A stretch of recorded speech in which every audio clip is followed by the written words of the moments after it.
Tapi gimana sih Mbak tips untuk seorang ibu yang justru menghadapi anaknya nih yang benar-benar tantrum mulu. Kita udah mencoba menerima tapi anaknya justru tantrum, marah-marah. Kan kita kadang suka stres sendiri gitu jadi ibu ya. Itu gimana tuh tipsnya tuh Mbak?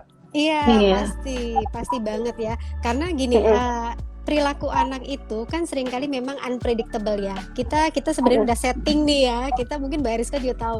Aku juga karena juga ibu 2 anak, jadi aku paham benar gitu ya. Apalagi anakku yang Mbak Widi dulu tuh tantrumnya parah banget gitu ya. Jadi orang anaknya psikolog tantrum gitu kan.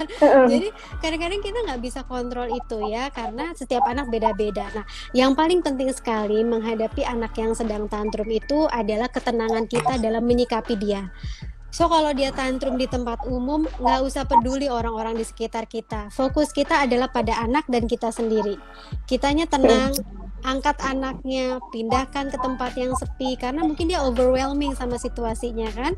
Bisa ke mobil, bisa misalnya ke exit door gitu ya, di mall biasanya ada, atau misalnya tempat-tempat yang tidak ramai ya. Lalu kemudian biarkan itu mengalir, bergulir sambil kita tenangkan. Jadi yang paling penting adalah kitanya dulu handle emosi kita biar tenang, baru nanti vibrasi itu akan nular ke anaknya ya. Dan tantrum ini kan juga tidak semua anak akan mengalami ya, ada yang berat, ada yang ringan gitu ya. Jadi intinya bersiap saja kalau anaknya mengalami tantrum, handle itu dengan cukup tenang ya. Jadi anak pun juga akan mirroring cara kita menangani dia.